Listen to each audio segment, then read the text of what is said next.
Yes, everyone. How you guys doing today? I'm thinking to maybe try a little something different. I wanted to maybe create like a weekly series where I can do like maybe a news show live. It allows you guys to like come through, share your thoughts and opinions on the stories today, get involved, and of course, if you want any of your questions prioritized my way, I can spend some time discussing, how you guys are feeling and what you guys are saying about the news. I feel like this summer seems like it could be pretty promising. Things are happening on the horizon, right? But obviously needs to show us some love. Great to see some of you guys here. Yes, AB, how you doing, bro? I hope you're good, man. Blaze lifestyle. Yeah, yeah. Good thing you are working from home, man. I wonder what else you're doing from yard as well. Please, okay, Blaze. Do you think Rodrygo is a realistic option? Now I feel like I've just been spamming like the video I did. I spent like a lot of time doing it. Obviously, I like to follow other football clubs. And one thing I know about Real Madrid is that with their policy and their model, they got to spend. Like, they'll have to sell so they can reinvest. Like, it's that simple. Now that they've committed to Mbappe on the wages he's on, the guy signed 100 mil flipping signing on fee. This is not normal type of money. They have their limits themselves to attract the very best of the very best. But yeah, I thought I'd be here for the next 45 minutes, 1 hour, my friends. So yeah, I hope you guys are gonna enjoy this new type of format style with me. And yeah, I hope we can have some good chat and good conversations in that. So let's probably start with the first story all you guys are wondering about, and that is Rodrygo. Now, earlier today there was like a little bit of this suggestion coming from El Chiringuito TV, and I know I'm completely butchering that pronunciation. But as you guys can see, there is the possibility that Real Madrid may be in a situation where they'll be forced to have to sell Rodrygo. So let me just take it straight to the page on screen right now. Where's the specific tweet? Obviously, naturally, it's not Scorpio. Listen, there's gonna be some like teething pains as I get used to this type of live stream format. Obviously, with more practice, I'll get better. But as Eduardo Harden reports, if an offer for Rodrygo arrives this summer, there will be sold. Now, this really does not surprise me at all, and it simply comes down to the fact that I'm predicting that Real Madrid will be looking towards using the diamond system. Why? Because they need to better support the back end. And I think we have three players who are absolute stars down their left. I'd probably say Mbappe is Junior. But I think the most successful Madrid team we saw was once in the season trial. Jude Bellingham's loud pass and crashes the box. Adds so much to this Real Madrid team. It's like he is like the Firmino of Real Madrid's attack in that sense. In terms of the balance he brings to that team, right? And by playing with the diamond, they allow him to have Vini and Mbappe as like two wide forwards with confidence and interchanging positions, right? So if that's how they're going to move and play, there is no need for a Rodrygo. And to really better make sense of that diamond midfield without Valverde, Camavinga, etc., etc., they do need a midfield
Thank you for that, man.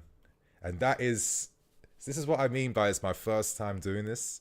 There shouldn't be any music on. So yeah. Appreciate that, bro. The music is now off for everything. I'm gonna double check the music is off for every single clip. So yeah. Thanks for that, man. Bro, like you really had my back then. Like you even sent me a super chat just to tell me about my music. That's the thing, like I can't hear any music my side. So yeah, man. Bro, I always do this, man. I've been talking like an idiot this entire time, and the music's been blaring in the background. Okay, I'm gonna repeat everything. Yeah, again, this is my first practice one. I'll make sure I get this stuff right next time, right? But as I'm basically saying, cooking on the instrumental. You guys are cracking me up, man. Love for that, you guys. Love for that. But before I get into anything, I do have a super chat from Mitchell Brown. Thank you so much, Mitchell Brown. A $5. Damn, that's going straight to the coffee funds. But as you're saying, afternoon, Nini, what's your thoughts on Eunice and George linking with Minerals FC? I think Blueco out because the model isn't built for winning. Now, I'm going to sound like a real, like, D-words. I'm a bit unfamiliar. I didn't quite realize what was going on with like Benson and Eunice and Minerals. I know obviously that they have very strong opinions on the direction of the football club. They're feeling, they're not feeling as confident around the strategy and the long-term future. Of course, a lot of us are a bit sick and tired that it's taken so long to see like immediate like change. No, that's the wrong way to say it. It's taken so long to see success on the field, and it's like, come on, you spent over $1 billion. At least we're securing CL football without even trying. So I do understand it from that side, but I don't know the full context behind everything they're saying. And there's no disrespect to those guys. It's simply down to the fact that at the moment, I've got so much happening in my life. You know what I mean? Like, I'm not just this guy on screen that has like no arms and no legs, Like I have a body, I got a life. Even this weekend was a big weekend for me. Introduced my girl's family and my family together. So I was hosting a barbecue. So I was on that grill, hosting everyone. The drumsticks, the burgers, the chicken. I made my own flipping barbecue sauce. Like I went in this weekend. So that's the type of stuff that I've got like on my plate at the moment. So yeah, I do want to get a bit more like locked in, because like normally I would watch a lot of the content creators. I just haven't even had much time to watch much YouTube. My life is pretty much like gym, channel work, side projects that I'm working on at the moment, and just other stuff as well. I'm going to be getting married next year. I got all this stuff going on. So yeah, man, it's a bit of a long one. But going back to your final question, you think Blueco out because the model isn't for winning? I see it like this now. I want to be like a little bit more patient. Like for myself, I want to see what we do this summer.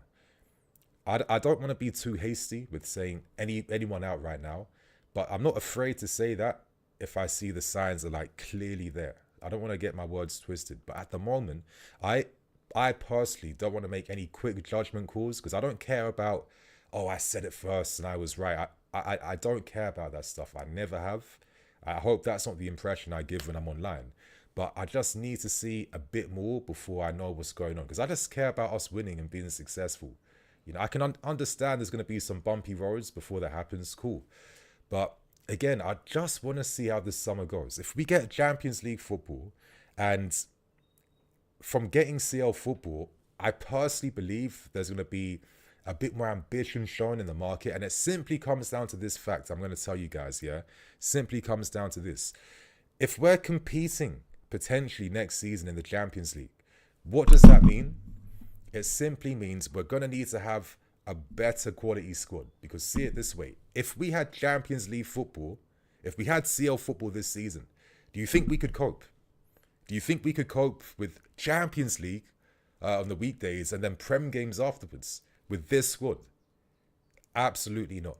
Absolutely not. We'd be cooked. We'd be fried, actually. Like, we'd be burnt and we'd be crispified. We wouldn't be able to survive that. So if we get CL football, naturally, just from a logical sporting point of view, we're going to have to sign a better caliber of player to make sure that we are able to compete in the CL, because we're not just in the Champions League to get, to not go through to the round of 16s and all this type of stuff, but we're going to need a squad that can do it at the highest level and domestically, because we have to assure that we can also guarantee CL football for next season. So I hope you guys are getting the vision. We're going to have to buy a better caliber of player. And I think this is the reason why outside of maybe signing a Huijsen right now, because there's so much interest in for him, we haven't necessarily like splashed all our urges on signing everyone before the Club World Cup. I think for a lot of these positions, we're going to wait. I think already at the moment from the reports I'm discussing with you guys, we're using this time now to just have conversations, let players know of our interests, learn figures, learn fees, learn contracts, etc., etc.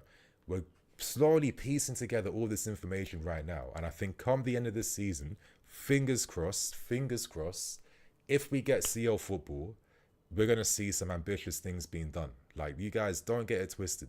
So this is why I'm going to remain patient to see how the season ends. I don't want to just quickly be saying blue coat out and all this stuff. I'm personally going to wait. I think that's how I see the situation right now. So yeah, man, I hope that detailed answer was good enough. And obviously, thank you so much for sending me a $5 for the super chat, man. Thank you, Mitchell Brown. Really appreciate that.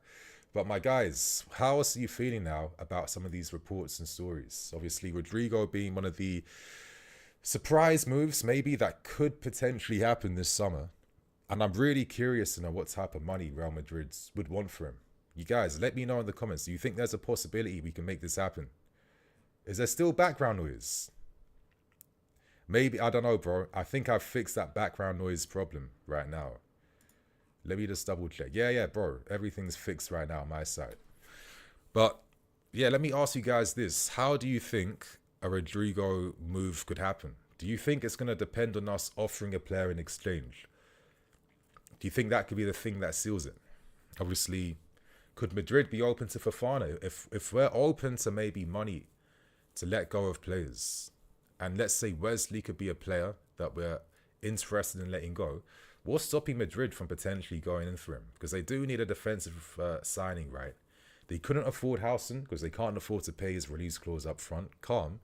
But they need a defender.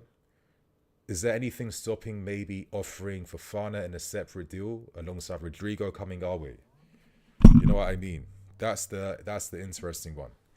But how do you guys see it? Do you think we can make it happen? Or do you even a bit annoyed that maybe Fofana could be out the door and we haven't even got like a real strong glimpse of what this guy's about? Give me 1 sec, you guys. Yo, babe, you know I'm live right now, so just like give me a text, yeah? Yeah? Nice. What are you guys saying in the chats? Justin, what was the point of signing Osimhen for going for Huijsen? That is a very fair point, and it does kind of reiterate the fact that if we sense an opportunity is there, we're going to try and go for it regardless, right? You know, personally, I thought that Osimhen is in that bracket of player that Huijsen's in. You know, he's very good either foot, first phase defender, decent aerially, all those little things, right? But equally at the same time, he has been suffering with a lot of muscular-related injury problems, and just physically, he's not ready. So I think for his development, maybe a loan for the next year at least, hopefully 2, but at least the next year, makes more sense compared to turning towards him right now. So, you know, obviously from our fan perspective, it don't make sense, but like from the sporting sides, because they have to always make sure that they secure objectives every single season. I think this is why they tend to make a lot of these types of decisions that, you know, prioritize the short term over like the long term sometimes. And it's contradictory, right? It kind of contradicts this whole long term this, long term that. Like, you just sign Osimhen, Action Pong's here, Ishe Samuel Smith, and we're already looking to sign another 20-year-olds. You know what I mean? So, yeah, man. It will just like confuse your minds. London will always be blue. I feel like the only player Madrid would be interested in would be Enzo Fernandez. You guys in the chat, would you even consider sacrificing Enzo Fernandez? Do you think we have enough in midfield? Do you think Andre Santos would benefit more taking Enzo's minutes in the team? Santos, Lavia, Caicedo, Ugo Chukwu, what's his name even? The new signing from Las Palmas. Am I forgetting his name? Asugo. Is this how you guys are seeing it? Would you even consider letting Enzo leave? Like, what's your thoughts on that one? Samuel, we need guy. We need leadership. So I'm going to get onto that. I'm going to get onto that later on. 100%. I'll be here for the next like 45 minutes, my guys. We'll take it forward from there. And I think maybe every Tuesday afternoon time, I'm gonna start doing a few more of these like Q&A style news streams. And yeah, hopefully stop making these L mistakes with the flipping background noise. Dan, do we need a new left back to compete with Cucurella? I think that is a very fair point. Personally, we need backup. You know, Cucurella can't be playing CL, fingers crossed, and playing in the league. Like playing every, 2-3 days will destroy this guy. We'll probably need someone. Huijsen Samuel Smith, reports suggest that he could be someone that remains here. I would like to see that, you know.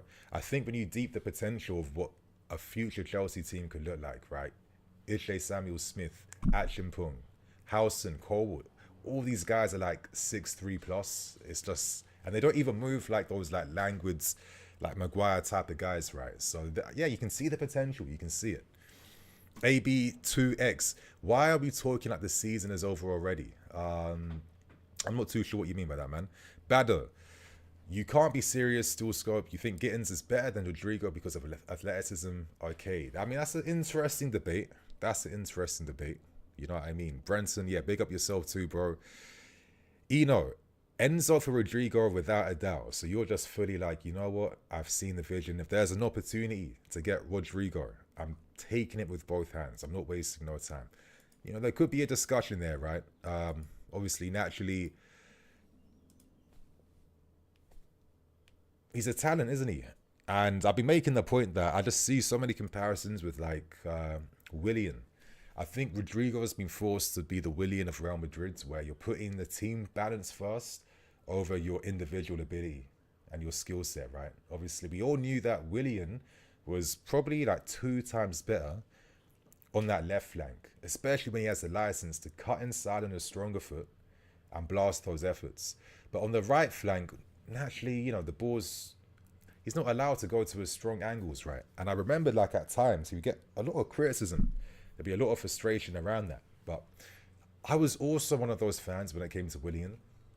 But then I remember like it kind of hit me afterwards when I realized, actually, no, I feel like I understand Willian. I understand why he has the limits. I understand the job he's doing, the role he's doing, why he has to play that role, and how well he plays his secondary role to like a strong position, keeping the ball, work rate, putting in all the dirty work. You know what I mean? The quality he can produce from that side as well. He scored some bangers for us and he was very consistent. So I ended up having a lot of respect for him. But I feel like this is the type of stuff that Rodrygo is now facing. He's now, in my opinion, coming under fire from Madrid fans. You know, they feel like he's a weakness on the right flank. I think a lot accept that the left flank's his, but a lot are thinking, listen, if we're not going to get Rodrygo at his best playing on the right flank, what is the point? It don't make any sense, right? So this could make sense maybe to cash in on him, reinvest those funds, and make something happen there. But I want to also ask you guys this. We got Kenda coming through next year.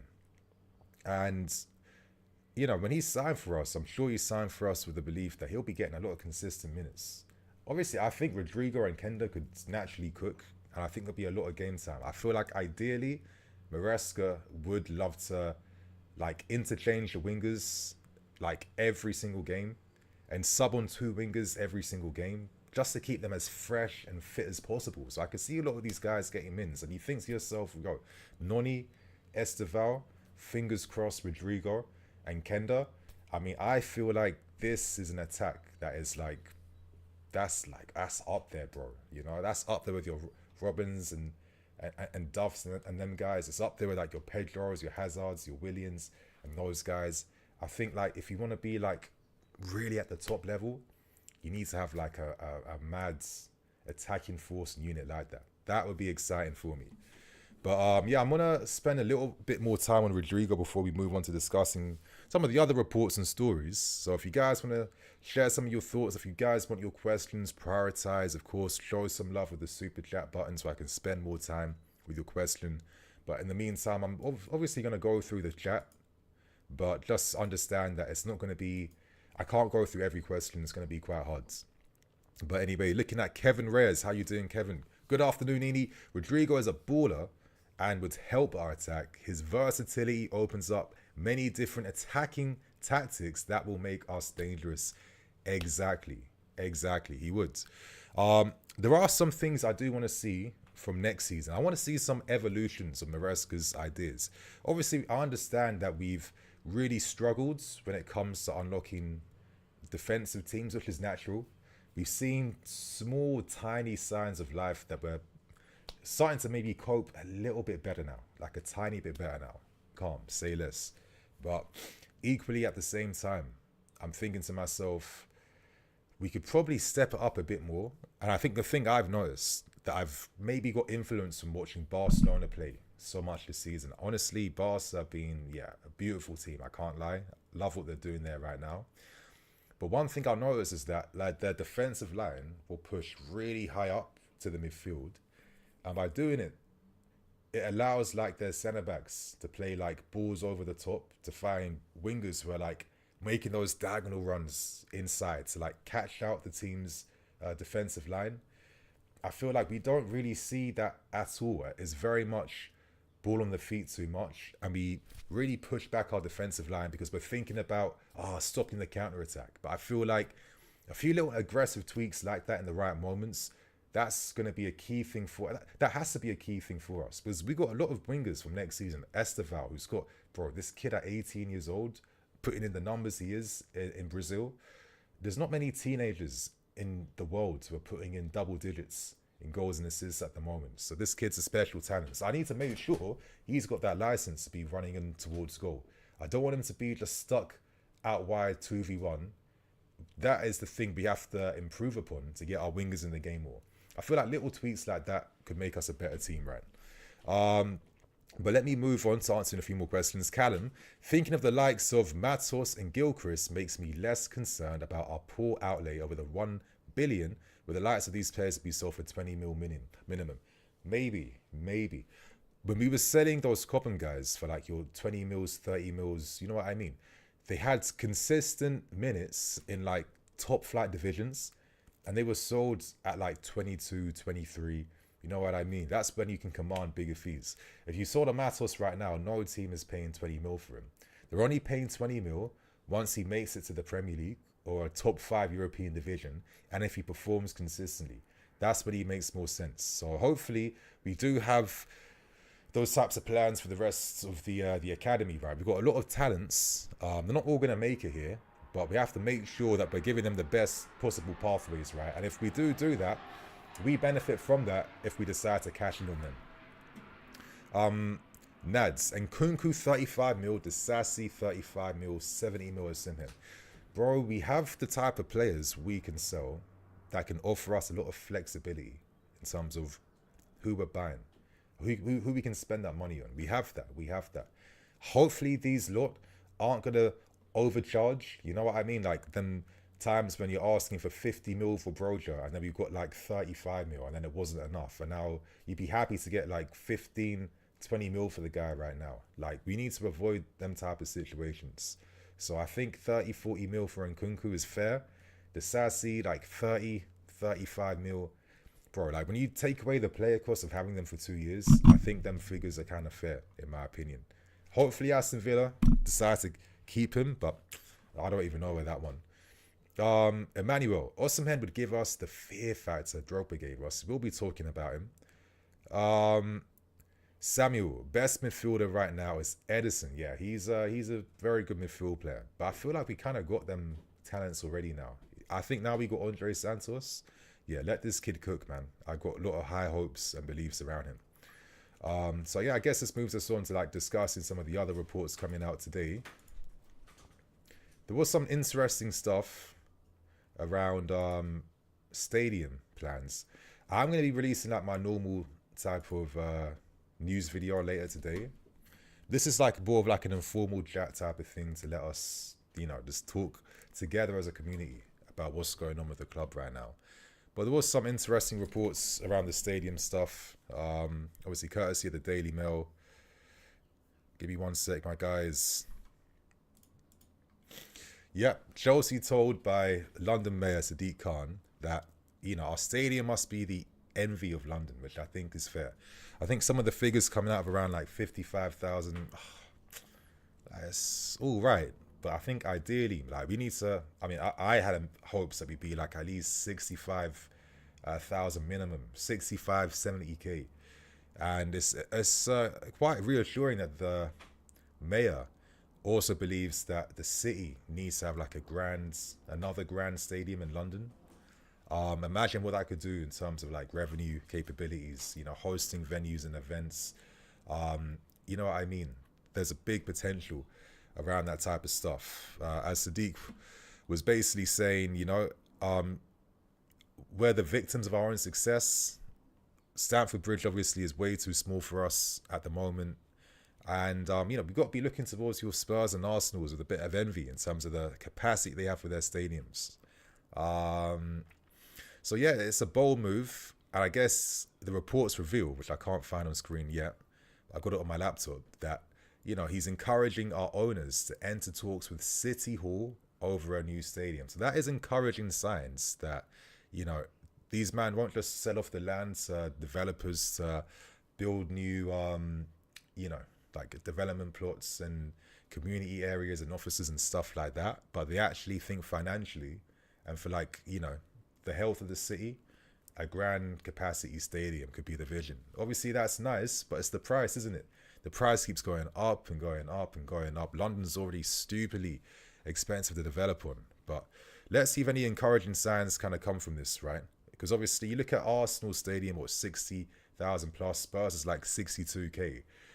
If we redevelop Stamford Bridge and it's like only 55K capacity, it's like, obviously, I don't know, like for the costs of money, like another extra 13K, I don't think that's enough for the money it will cost for the stadium. So we need to try and find something. Obviously, we learned that we could probably use the Twickenham Stadium potentially as a stadium somewhere is getting built, which would be helpful, not too far from Stamford Bridge. Twickenham could probably do with hosting more events there as well. So we're getting small encouraging reports and signs that something could be happening in terms of the stadium development plans, right? Just to read some of the stuff from the article right here. It says, as I said, Chelsea the victims of their success. Stamford Bridge is too small. For a team that's won the CL twice, it's not enough. We work closely with all 7 of our Premier League clubs, but I'm not sure Chelsea look with some envy at the stadiums some of their rivals in London have. We're really keen to make sure that Chelsea, as we are with all our clubs, continue to flourish and thrive. So we're open to talking to Chelsea about what plans they have. At the moment, they've not approached us, but we're about. Khan then revealed he wants London to bid for the 2040 Olympic Games. So it's not that far away, we're another 15 years away. By the time we're in a new stadium, it could be 2030, right? So you're starting to see the vision a little bit. And just to end with the article, what to do with the stadium is a debate which could splinter Chelsea's ownership. And we know that this will be a key thing, right? Because we've already learned that if the ownership at the top don't agree on a united plan for our stadium plans, then either one of them could decide to leave. Because that was one of the main pledges that Abramovich expected from any of the consortiums that won the race to sign the football club, that a new stadium was absolutely key. So yeah, some of the reports, they sound a little bit promising. Obviously in March, Bowley appeared to advocate for a new multi-purpose and suggested Chelsea's ownership group needed to be aligned on the project. Much has been written on Bowley's relationship, of course, with Iqbali and Feliciano, blah, blah, blah. And just to end with things, we know in that Bloomberg article that Bowley, didn't lie about how important getting a stadium was. So yeah, I'm really curious to see now with reports suggesting that we might be getting some help from City Hall and from the London Mayor. What opportunities open up now in terms of the stadium? I think if we can get stadium plans confirmed maybe by the end of this year, I think maybe a lot of people might have a bit more confidence now in our ownership. I think that could be a big thing for us, right? But you're telling me to check Ben Jacobs' report. Yeah, I can do that. Maybe I did a video with Ben Jacobs like a long time ago. I need to probably run that up again with him at some point.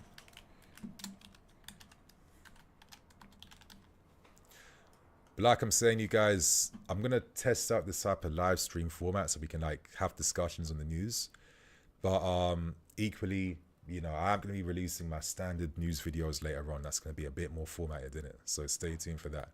Okay, obviously, Ben's talking about Liam Delap, so we kind of really shifted on now from the Stadium. Obviously, they're relegated, so you can activate his 30 mil relegation clause. If you guys was watching me, I was saying for a while that he does have a relegation release clause. I didn't know the exact value, but I was telling you guys for sure he has one from what I heard. 30 mil is nothing. From what I was hearing, Newcastle are like dark horses. Delap does like what's happening at Newcastle, and he feels like his game would make a lot of sense there, actually. So, you know, he's not like a guaranteed bag at the moment, especially when a lot of our owners, not the owners, but like the sporting directors still have their own personal ideas. Like Delap is more Maresca and Joe Shields, but our directors are looking at other strikers and other targets. So it's not as straightforward. But anyway, we know that us, United, Newcastle, among the clubs looking at him. And of course, German clubs like Leverkusen and Leipzig are also looking at him too. I think Delap could cook at Leipzig. If they're going to sell Sechko, he'd be a good replacement for him. Leverkusen now with Xabi Alonso seemingly set to join Real Madrid could work, but I don't know. You're joining them at the wrong time now. You know, they'll lose Wirtz, they'll lose their manager, they'll lose a few talents, so it won't make as much sense. But yeah, I'm curious to see what happens. I think if we don't secure CL football, I think we will probably make a move for Delap in time for the Club World Cup. Well, we'll try to. If we get CL football, I think we might even ignore him and go for other targets personally. I think we'll go for more ambitious names. We're going to have more funds to play with. And yeah, we can afford the salaries then. And we can attract like a stronger caliber of player. I mean, yeah, getting someone on Nico's level to compete could work. But then if there's an opportunity to even sign an upgrade. Listen, last year I was like, let Nico cook again. Now I have a different opinion this year. Now I wouldn't be you know, downplaying us signing like an upgrade guy, like a Victor, if I'm keeping it real with you guys, you know. I still think that someone like Nico could learn from having Victor alongside him. I don't think it's necessarily all doom and gloom, right? But yeah, personally, man, I would not be opposed to seeing Victor coming in if the money's making sense.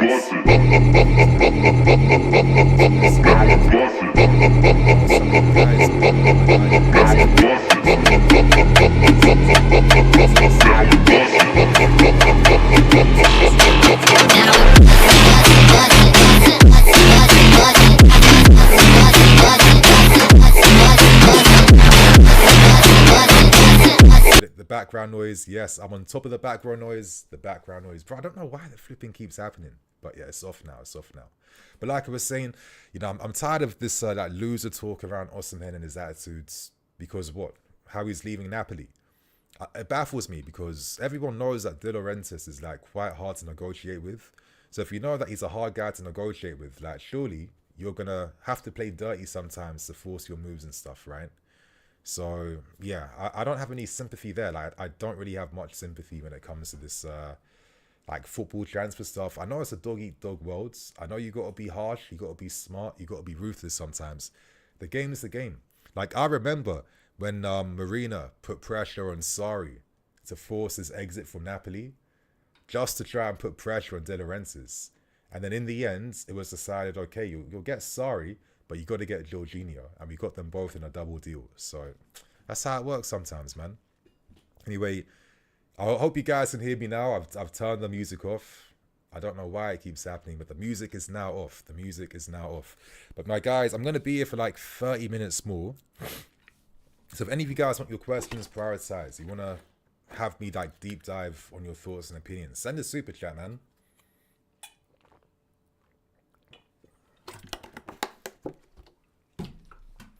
Okay. CAA Mafia. No one else is paying Osimhen's wages. We're not going to bet against themselves. I think Victor could be flexible, but it's how you structure his contract. In the summer, when he rejected us on deadline day, it's because we offered 8 mil net and we offered 4 mil up front and 4 mil in bonuses. I think that's too much to offer him bonuses. It can't be 50-50. I think that's way too much. If it was more reasonable, if it was like more 75-25%, you know, then I think personally something might have happened. And I think like when you're negotiating like that, especially after you spent so much time holding talks with Victor, only to present this as your final move, it feels a little bit disrespectful, right? And it really communicates to the striker that maybe you're not as confident in him as he once thought you were. So why is he going to accept those terms, you know? Like, I get what he's saying. He's a big guy right now. He's won Scudettos. Victor is easily a top 10 striker in Europe. Let's keep it real. He's done it in Europe as well. I'm not really fearful that he would come here and flop, if I'm being absolutely real with you. I think with his personality and leadership up top, he'll actually add a new dimension to us. But yeah, the money has to be a bit better. Hopefully, Osimhen, knowing the fact that if he wants to be at the highest level in Europe, he might have to take a reduced package. Maybe do that. Because if you get that new contract when you're 28, 29, 30, that will be like your final big boy contracts. Otherwise, if money is really the thing, go to Saudi Arabia. Just go to Saudi and just like bag up. You know what I mean? And just, yeah. You know, you've won a few things. You've had a top career. If the money's the important thing right now, and you want that generational tax-free wealth, go to Saudi Arabia and just leave us. You know what I mean? But I have a super chat here. Thank you. God's will, Godwin. Okay, your question is, bring me a proper 9. Bring me a proper 9. All right, let me just put this thing up here. I don't care about feelings. People complain about his attitude. He wants to win. These lot need to give that loser talk a rest. Bro, I fully agree with you. I mean, bro, like, what? I mean, it baffles me because, like, who are these, like, these mouse strikers? Like, name me, like, what? Okay, I don't want to say mouse strikers. Maybe that's rude. I was going to say maybe Harry Kane. He's, like, one of the easy guys to, like, he causes no controversy. Not really a big personality. He does his talking on the pitch, right? Cool. But, bro, most of the big strikers, like, when I hear this stuff about Victor, it got me thinking, so, you know, if Drogba is about, again, would you just turn him down because of his attitude? You know what I mean? I think that's absolute nonsense, to be fair with you. And, yeah, it just really confused me and baffled me because is it not this same attitude that's made this guy the winner that he is, that's helped all these teams across how many different leagues that he's been in across Europe? Like, is this not the attitude that makes him the player he is on that pitch when he's fighting for every lost ball, unrelenting with his runs and his movement, powering them shots in, you know, putting himself in brave areas, you know, attempting brave headers, getting hit by that contact, you know? Is Osimhen just like, you know what I mean, shirking away from responsibility? That's what makes him him, you know? So I think it's, I don't know what exactly these reports were suggesting. You know, sometimes when you read these reports, man, you don't really get enough context behind like what the specific thing is actually about. Listen, at the same time, we don't know Victor. Who knows how he's moving behind the scenes? All I know is a lot of football players move madder than you would ever suspect. Like, I'm sure a lot of us have all heard stories or seen things. Listen, I'm not going to be bringing up none of the stuff I've been hearing. But at the same time, man, come on. It's about what happens on the pitch and it's about winning. And when you're at this football club, they're the things that we want to see again. And they're the things you're prioritizing. So I agree with you, man. I just think that, yeah, that's loser talk. And there's no way that one big club won't sign this guy. I just think it's all the clubs right now who want him haven't got CL guaranteed. So they don't know if they can really cough that money up or not right now. So yeah, it baffles me, man. But Johnny, you're saying, how will Victor fit the style of play? I mean, I think he easily would. I mean, come on, he's played for a lot of possession style teams. He's not doing like Victor Gyökeres stuff where he's only playing on the last line. And I think Gyökeres is a top striker. Obviously, when you're scoring more goals and appearances in any league you're at, for me, that's always been the clearest indicator that your levels, you're a very good player. But equally at the same time, I'm looking at these Portuguese defenses and these Portuguese back lines, and I just think to myself sometimes, like, a lot of strikers would probably love to play in that league because you're gonna cook. You're gonna absolutely cook. Like, yeah, what's gonna happen when you're up against a tighter defense? But listen, again, Gyökeres, he translates this game in Europe. When you're doing that in the at a European level, I think that's also a strong indicator that you're a top striker. So yeah, let's see, man. But I've got a few more questions. 25 minutes, my guys, before I bounce and before I'm out. And if you guys want to see more of this, let me know. I think in the future, I'll give you guys like a bit of a heads up to let you know what time I'm going to be on. Keep a bit of a format going on, so it's like easier for you guys to like get ready to, you know, come chat ball with me, basically. Okay. AG, keep signing teams with dreadlocks from third world countries. I'm sure that'll work, broski. And I hope they're good in 15 years.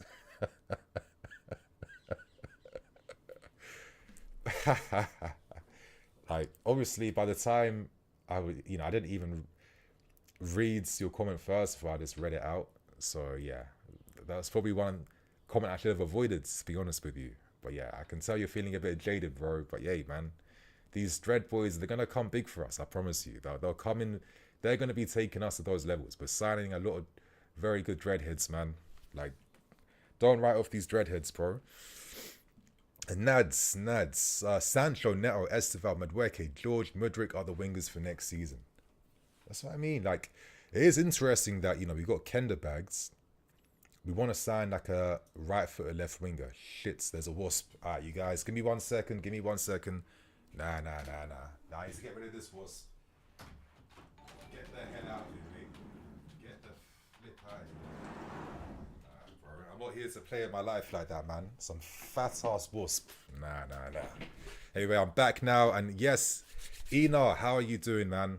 Yeah, if you guys don't know, man, Ina is like one of the first ever, like, days, not even day one, like day zero subscribers and viewers of the channel. And I can't believe after all these years, he's still here. Like, yeah, much love, man. Your question is, if we get Osimhen and Gueye, can we challenge for the title? Personally, I still don't think we can. But at least with the addition of these two leaders, it gets us closer. For me, we're not going to be title challengers until someone like Esteval Willian, who, listen, if he's as good as we think he is, he's going to hit those world-class levels at around 21 years old. Like, for the top of the range, world-class youth talents, 21, 22 max is when they start to really showcase what they're about. And I think we're going to need that. We're going to need a magician who can be that match winner, who's undefendable.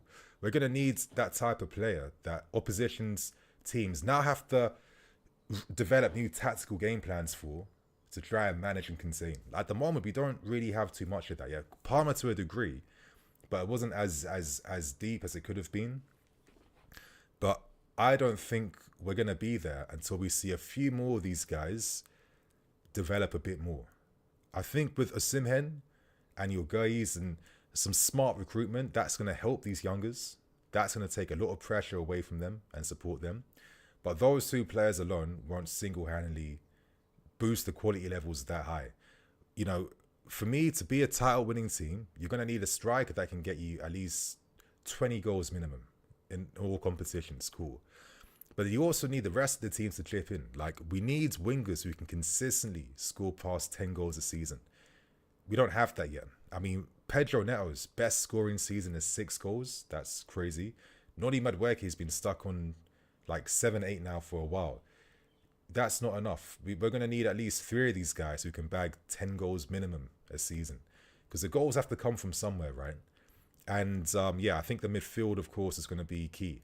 But I think there's potential. I think when you're looking at your Santoses, if you get a Victor, if you get a Gueye, you know, Corwell's going to develop more as a leader. Caicedo is going to only get better, which is the exciting thing. He will only get better, and hopefully he can add a bit of that Rodrygo to his game, like the odd banger outside the box a few times a season. You're going to need that type of quality, yeah? A defense that can score those crucial set-piece goals, like a bit more regularly, that's going to win us the game. They're the type of little details we're going to need. And obviously the wingers are, for me, the main thing, because we need the wingers more than anything. They have to be the ones winning the pens, getting the assists, getting the goals. And a few of these guys have to be getting 10 goals minimum.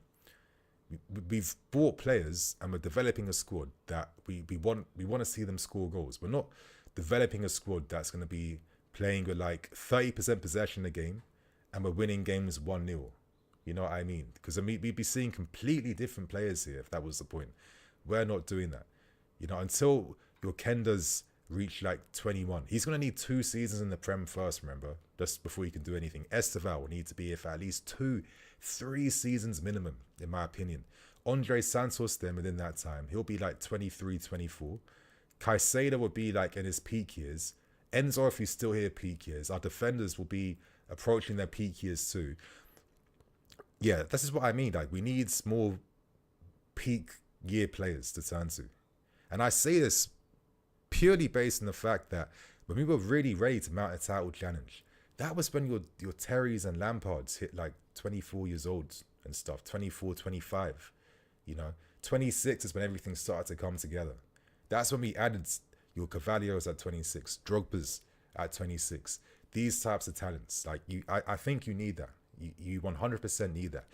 It's different for a Barcelona because they're one of the most unique teams in the world, because they have a core philosophy that's been permeating at that club for like how many decades. And they play in a unique way. They coach their players in a unique way. They have all these unique aspects and factors which make them, you know, they'll be one of the eternal giants forever at Barcelona. And because of their philosophy and how they play, this is why you're seeing 21-year-olds, 18-year-olds, 17-year-olds and all this stuff showing they're one of the best players in the world, right? But we don't have that. We're assembling our identity through the players we're buying. And that's going to take some time. But, you know, we need consistency. I'm hoping Maresca can be here at least like 3 seasons. I can't be doing with more managerial changes. It's just slowing down the progress too much, man. I think there's enough of Maresca where I think, you know, there's more to come from him. I've not written him off. I think he's a good manager. He's had his frustrating moments. At least he shows he can learn from them. And I think overall, if I was to give him a current season rating, I'd probably give him like a 6.5 out of 10, which I think is okay for his debut season. 6.5. If we get CL and win the Conference League, I might give him a 7 at the end of the season. But I think 6.5 is fair. And he can also grow with the team. So I think I'm seeing the long-term game here, man. But no, I do not think, even if we sign Osimhen and Guy and Rodrygo and just did madness, we're going to have a team that's ready to be title challengers. I think we'll get closer. It'll be a promising season, but it won't be enough to be like, yo, we're in it to win it now. Not yet. Okay, my guys, I got another 80 minutes left before I bounce. We've spoken about Victor Osimhen. I think it's time that we talk about, and let me just get the volume off here real quick.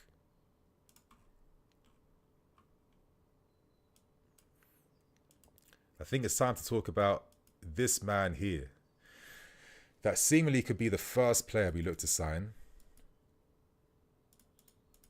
And that is Dean Huijsen of Bournemouth. Now, hopefully you guys are going to catch my reaction analysis video on him. Let me try and just like switch that back up again real quick. Yeah, okay. Hopefully you guys catch my reaction analysis video on him. Listen, I really like Dean Huijsen, yeah? I really like this kid.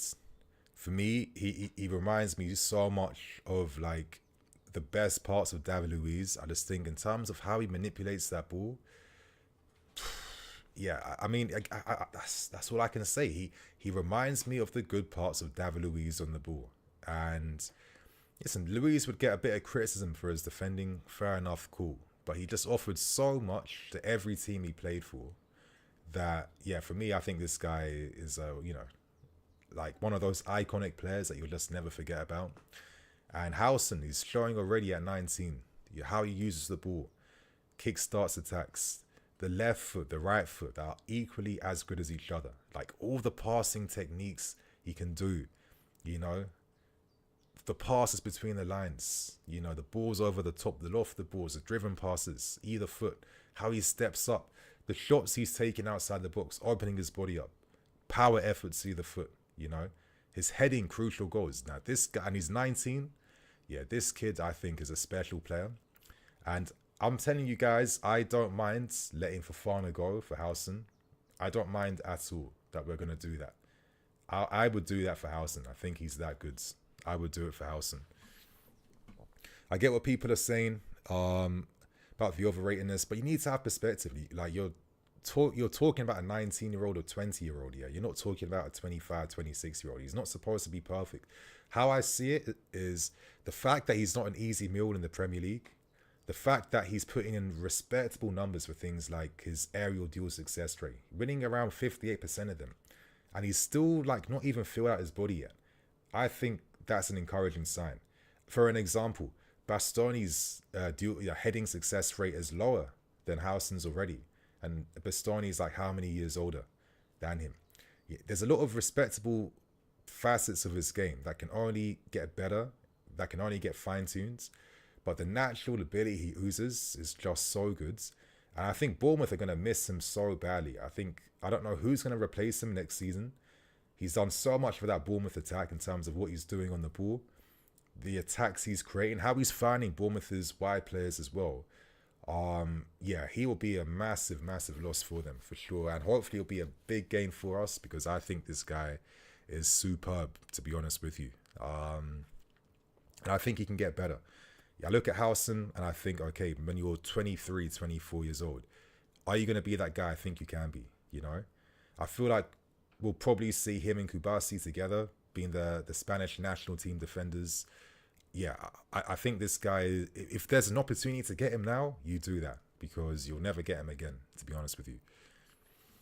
But what are you guys saying about, what's your thoughts on Huijsen? And be honest, I know some of you guys feel like he might be overrated. Cool. I'm not here to say I'm the genius that knows everything and my answer's the final one. Absolutely not. But I'd love to know like what you guys are thinking about him, like what you're saying. Is he someone that you're like, yo, Nini, splash the bag for this guy. This guy's legit. This guy's levels. Do you think Nini? I think, listen, he's a sick kid, but we need experience. That's more important than any. We got enough kids, bro. Action Pung, Anselmino, Corwell, more kids, Saar from Strasbourg. We have enough kids, bro. We don't need any more. That's also a fair comment. I love to know what you guys are thinking about this. Is Huijsen strong? I think Huijsen is strong for his age, He's not like some lanky kid that's just getting breezed over. Obviously, he's not going to outmuscle Mateta, 1v1 9 times out of 10. And also, that's not many defenders are doing that. I think we got to like have respect. Well, here's how I see it. We got to respect the level of games that we watch. Like the players playing at the highest level. Like on their day, any player can beat another player. It's just how it works on their day at this level. Like any player can bag someone just like that on their day. Look at like one of the surprises of this season, Ryan Murphy of Newcastle. Out from nowhere, he's looking like a top 10 winger in this country. Like, look how long he was gestating for before he's come out to show what he's really about, That's the case for a lot of these guys, especially as the game's modernized and advanced and the coaching's got better, the players are getting fitter, the players are getting better. Like, the level's really risen. So, we've got to be realistic. I'm not expecting this guy to be like Konate times Van Dijk and overpower any and every striker because that's just being unrealistic and you're missing the point, But he's shown that he's a thinking man's defender. That's what I like. Like if he can't beat you physically, he has the composure to anticipate when to maybe make that tackle, make that interception. I'm going to wait for the ball to drop and bounce first against Mateta. Then I'm going to come in to anticipate the ball dropping and make my tackle. Like we got to we got to see like the full picture around this stuff. And I think already, you're playing for a Bournemouth team where a lot of times, the defense will be exposed at times. You are going to have to run wides to close down a winger. You are going to have to put in crazy defensive actions. You're going to have to be engaged from the first minute to the last minute. If you're a Bournemouth defender, a lot of times defenses, bro, centre-backs, they have the whole team structure around them that's looking to keep their shape, that's looking to organize in front of them. And that kind of reduces how much defensive actions a centre-back has to put in, right? You can only focus on like the quality actions that you need to put in. So like we can't forget that he's got to put in a lot of all-action style defending for Bournemouth. I don't think he'll be engaged in it as much playing for us, but that's also part of the learning curve for him. And I think the fact that it's his first ever season in the Premier League and he's adjusted this well and he's shown that, yes, against even the top teams, that he can perform and compete, and he's not an easy meal. And like physically, he can cope with the demands. I think that's a big thing. I mean, look, case in point, look at Ansel Mina. I think they're roughly like nearly the same age. Ansel Mina's body still hasn't really acclimatized yet for like the demands needed right now. I think that's why he's injured a lot. That's why he was injured at Boca Juniors. And I think that's why he'll get loaned out as well. And already Huijsen at this age, you don't have to worry about that. And he's what 6'5" as well. And he's like not even bulked out yet. Like his chest isn't even as big. I mean, come on, man. This is a guy you can build with, in my opinion. And he can be like a real, like, good talent. But let me go through some of your questions, man. I'm going to be on for the next 15 minutes and I'm bouncing. So if you guys want to show us some love, if you want your questions prioritized, now is the time to send your super chats. But let me see what you guys are saying here. Huijsen feels like 2023 Cole. Yeah, fair enough. That could be a good comparison. I'd say that. I think even Corwell is not even fully bulked up just yet. Listen, he'll never have like Konate's strength or anything like that. And come on, how many Konates are there in the world you can just like tap up right now and buy? That's not going to be what he's about. But again, he's also showed when he was young, he can cope in the league. He can hold himself physically. And even though at times, he has to really fight to win his balls. At least he's winning them, I get it as a fan, you want to see just like a defender just like easily, like physically dominating. But that's not every defender, man. Like, we can't just hold that standard to them, Like, Corwell's not built like Dan Burn, you know what I mean? I was even seeing, even like a Branthwaite, I was seeing Nico Jackson move into Branthwaite as well. Like, like when I see Nico back into defenders sometimes, like he surprises me like with his strength, like how he gets his body in front of the ball. That's not that bad. That's actually improved a little bit. But even Branthwaite, you would just think on paper, 9 times out of 10, he's winning that against Nico, but he's not. So we got to be like a little bit realistic with how we see strength and stuff, Not everyone's like a Van Dijk regen. But anyway, what you guys saying here? Peter Pan, true. Disasi is also strong too. Yeah, exactly. Disasi is strong. He's probably our strongest player, I'd probably say. But, you know what I mean? You're going to keep this guy in the books, right? He's your books defender. Like, he's been playing right back for Villa. I don't know why. I mean, I know why, because of cash. And he's struggling at times. Like, you don't want to be there. But let me move on. Tar is not good enough. Club caps are leaving on a free. Don't make sense. I mean, I like Tar, but I feel like with Tar, he's one of those guys where once he comes up against like a nimble-footed, like jinky type of winger, and he skins him, and he gets skinned, a lot of you guys are going to say, he's dead, he's washed, he's this. Like, it'll be the same thing with Disasi. I think, ideally now, I need more mobile guys. And I'd say Huijsen is more mobile, but I'll say that he can improve the agility when he defends. He can improve his recovery tackles more. But you know why I think he can get better at that? It's based on the fact that when this guy has the ball past the halfway line and he goes on a run and he carries that ball, he just looks like this nimble guy out from nowhere. And that tells me, okay, you can translate this skill you have on the ball better defensively as you get more experience and as you develop. I think he can do that. That's why I've got some promise around this guy. Like, when he was at Juve's youth academy, like, he was constantly carrying that ball for fun out from the back, yeah. Like, to the point where he felt like an additional winger or fullback at times. And he was constantly engaging out wide time and time again. So, he's got a few tools already that I think he can master and get better at as he gets older. So, yeah, listen, he can still get spun.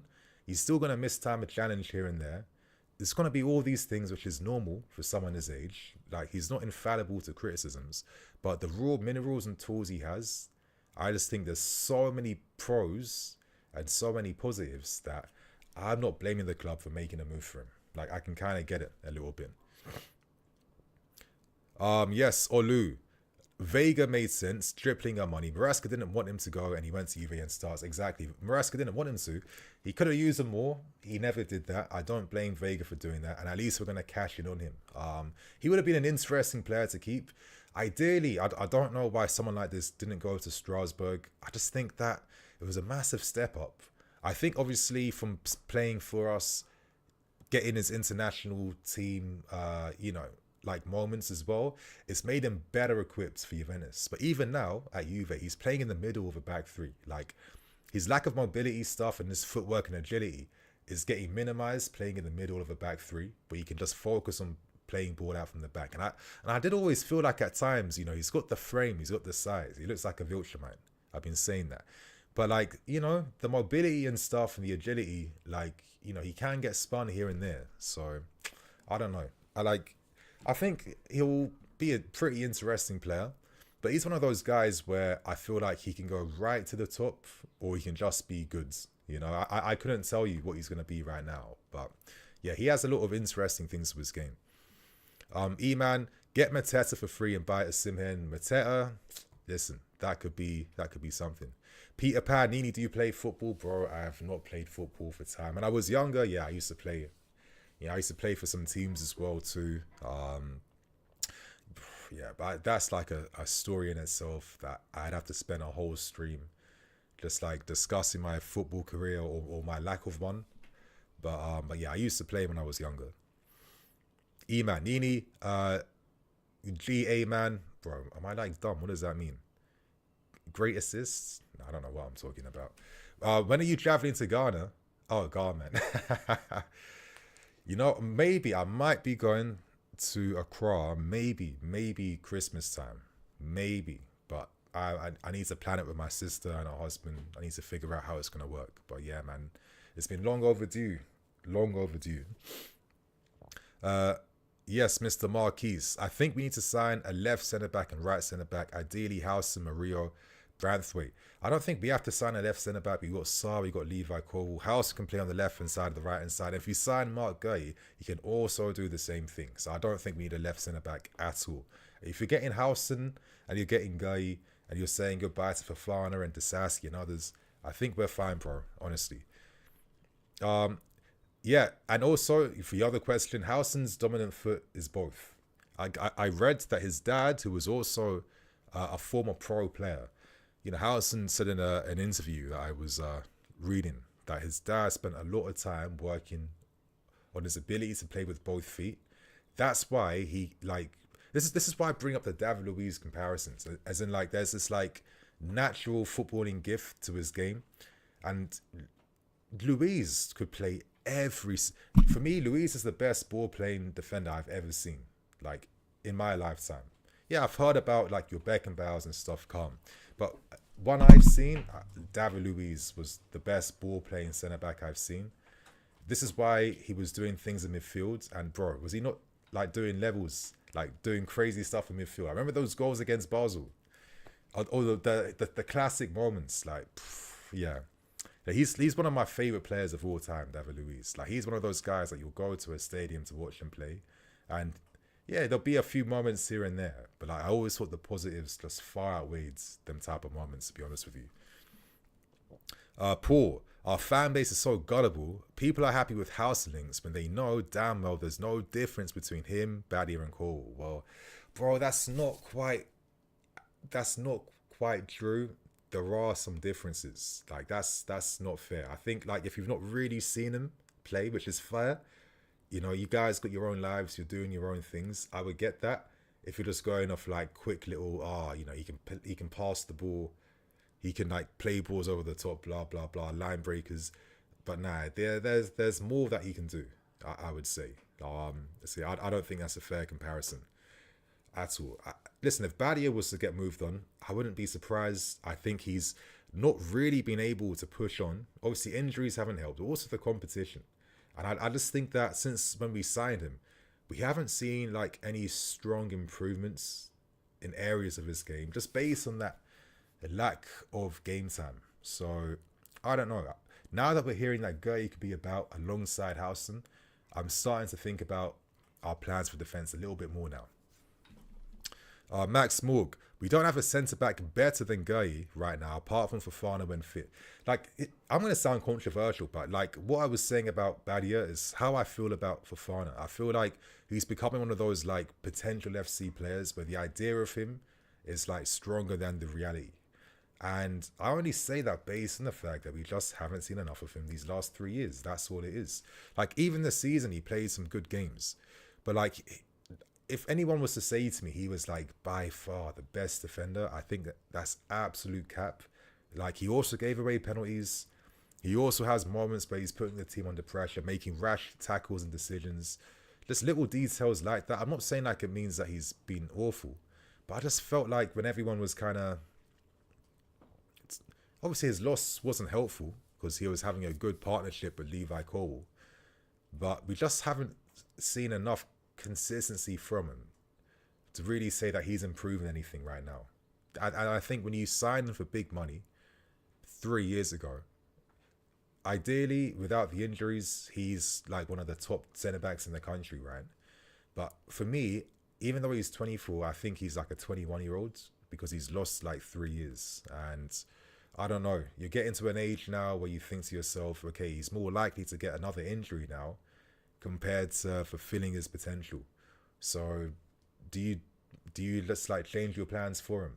Do the club feel like maybe he won't get to those heights or levels? I mean, he has those, I mean, you know, bro, like every game, like out of every 2 games there's a yellow card. Like he was getting a lot of bookings like all the time. I think that, to me, it communicates you're not really dominating as much as you could be. I know it sounds like I'm being harsh because I do like Fofana. I think his ball progressing is sick.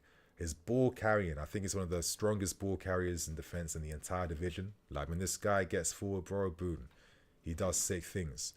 But then I think about, you know, us missing out on him. I look at someone like a Chalobah and I'd actually say, I don't know, just from availability, I think he's benefited from more game time because he looks to be like a better defender. And then I think to myself, okay, is there much difference between a Chalobah and Fofana? Like realistically, like is there like a massive, like if there is a difference, how big is that difference? Like how big is that difference? You know, like I couldn't sit here and tell you, to be honest. And I think to myself, well, this is my academy guy that cost me nothing and is on barely any wages compared to one of my top earners and one of my most high profile signings under my new ownership. I don't know, man. I think, okay, you know, maybe you bite the bullet on him, you go for a guy, you go for a house, and then you keep what you have. That's what I'm doing, to be fair with you. But yeah, I'm going to be on for like 10 more minutes and I'm bouncing you guys. Arnold, please, I want to know what we should do about central attacking mid to push Cole Palmer very well. I think in terms of numbers and what Palmer's doing, I don't think it's anything bad. It's just like a personal thing with him. He's just not connecting his shots enough. Or maybe he's like showing a lack of confidence in front of goal. Like there's a lot of times where now Palmer's taking like an extra touch before he's taking a shot off, which he wouldn't have done at the start of the seasons. But in terms of everything else, I mean, I wouldn't say he's flopping or he's not making things happen for the team. So yeah, I just think it happens, to be honest. Nini, I would like a video before the transfer window on what you want to see in the window. Who to buy, sell, and loan. I do want to do that. I think there's a video that I've not purposely avoided, but I just, you know, always say I want to do it and then I never get around to doing it. But I do actually want to make it happen this season for sure. And I think this season in particular, I do want to maybe make videos that you guys want to see more of. Like, I was always against that because it's like, you know, I always sort of like, you know, lazy ass YouTubers ask their audience of videos because they can't be bothered to think about what to do. But now I'm seeing it a bit differently. Now I'm seeing it as, listen, you guys, you're investing time in your day to watch me. There's certain topics you want to see tackled. And I feel like it's also my duty to make sure that I'm respecting your time, right? So yeah, I think that's something I'll look to start making moves on, bro. So thanks for that, man. Connor Holden Football. Yes, Connor, how you doing, man? Respect to Connor Holden, man. Bro, you're having a really promising year. Keep going. Like, YouTube is definitely like the long game. It's all about consistency. Like, it took me 2 years to even do anything on YouTube, and I was just doing it part-time at the time. So yeah, man, keep doing your thing, and hopefully a collab during the summer. you know, when I start getting a bit more like time for myself, then I'm gonna naturally do a lot more collabs, and I want to feature a lot of like promising creators too. So yeah, man, big up Connor Holden, you guys. Give him a subscribe if you can. Can I pin? Yeah, go check out his channel, man. But anyway, I've got another like what 5-ish minutes, you guys, and I'm bouncing. Elliot, what can you see coming in the summer, Nini? Honestly, I would be here for an hour explaining that. But long story short, I need to see if we get Champions League football, because I see it going in two ways, you know? A Europa League summer and a CL summer. Europa League summer, more realistic, affordable options. A CL summer, we have to be ambitious because, like I've said at the start of the stream, we don't have a squad that is good enough to play Champions League weekdays and then come back to also secure CL football in the Premier League. And as I was saying, if we had Champions League this season right now, we're nowhere near top 5 positions right now. Let's keep it real. We just don't have the squads that's good enough at the moment to make that happen. So if we get CL, we're gonna naturally have to buy better quality so we can compete in all these different competitions. That's how I see it going, man. So yeah, let's watch this space. Peter Pan, Arsenal PSG predictions. Oh, I'm looking forward to that game. I'm praying I see a Barca Paris Saint-Germain final, but equally at the same time, the one superpower Arsenal have is that I could argue they might be the best defensive team in this competition. And Arteta, I feel like Arteta got so much inspo from the Chelsea teams that he used to play against back in his playing days, because Arsenal have that bit of dog in them, which is, you know, his like identity stamp in that team. I think that they could be very equipped to take on Paris Saint-Germain. And I also think, and I don't like saying this, I actually think they have it in them to even win the Champions League, which I hope does not happen, because I want us to be the only team in London to have won a European Cup, yeah? And it has to stay like that. So, yeah, man, I think the CL games, the semi-final games are going to be really, like, exciting. But for the love of the game, I'm praying it's Paris Saint-Germain, Barcelona, pure footballing final. I want it to be like 3-3, 4-4 in normal time. I want it to go into extra time. You know, another 2 more goals scored between either team. And then it goes to pens and it's like flipping, I don't know, like 13-12 in favour of Paris Saint-Germain. Like I want like a classic football Champions League final that is like, yeah, consuming like 3 hours of my life. That's what I want to see ideally. That's what I want to see with Barca and Paris Saint-Germain. Yes. Queen mascot. The only way to win trophies is by finding ways to win against the top teams. Yes. And that's another big fact. But I'm still not a team that's capable of winning the big games. So how are you going to be, you know, that's another reason that's working against us when it comes to being able to compete for the league next season. We're not there yet. We need at least another season at least before we can tell. Yeah, my guys, I think I'm going to be here for another 2 more minutes. So this is the final time. If you guys want any of your questions prioritized or any of that good stuff, then I'm going to bounce. There is going to be another news video coming out, but I'm going to go into some of these stories in my typical fashion, you know, my typical context. So stay tuned for that. And obviously, you know, ideally, you guys are going to check out the videos that I've released, especially my Dean Howson one. I feel like I should have uploaded it tonight, because, you know, because, you know, when you do these late uploads, sometimes they don't always like pay off like that. But equally at the same time, listen, this kid's excited me, and I'm hoping that it grows in the long term. And I hope you guys give it a watch, because I've watched a lot of Dean Howson, and yeah, I think this guy's just really exciting, to be honest. So yeah, you guys are seeing the Howson video. If you guys want more Nini FC as you wait for the next news video to come out. But yeah, man, I think Howson is the right move to make, and hopefully we get this done. I'm excited by this, man. This is my David Luiz regen, you know? Like, this is my David Luiz of this new generation. So this is the guy I want to see. Okay, Ronnie, Nini, would you take Ferran Torres? Like the new Pedro? Hey, who knows, man? I think he's also a pretty good player.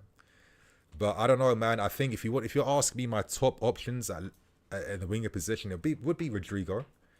It would be Rodrygo. But then my only fear is, we have to also be responsible because we've got Kenda. We got Kenda coming in next year. I think Rodrygo and Kenda makes sense, but think about it like this: but Rodrygo, Kenda, Madueke, Esteval, and we flipping have Pedro Neto, which we can't forget about. And Mudryk, I mean, he could beat his case. Mudryk could beat his case. It's not even over yet for Mudryk. So what's going to happen there? Like a loan move? Or do we let him cook? Yeah, man, it's a hard one. It's a hard one, bro. But yeah, I'm gonna do all those types of videos, all those little things. It's gonna be a very busy summer, I can tell, man. But I think right now, my guys, I'm gonna bounce and keep things moving. If you want to see more of this style of like stream, I'm thinking maybe like once a week, but I could maybe do it like maybe twice a week because it's only just a live stream, right? Yeah, let me know in the comments how you're feeling about that one, and hopefully you guys stay tuned again. I'll give you guys the heads up in terms of what time to expect me, and we can keep making this like a thing throughout the summer. So yeah, my guys and girls and everyone else, thank you for showing love today. Thanks for all the super chats. Thanks for staying with me right to the ends. Yeah, man, it's been a lot of fun. A bit of an impromptu decision from me today, but I'm glad that I decided to do this.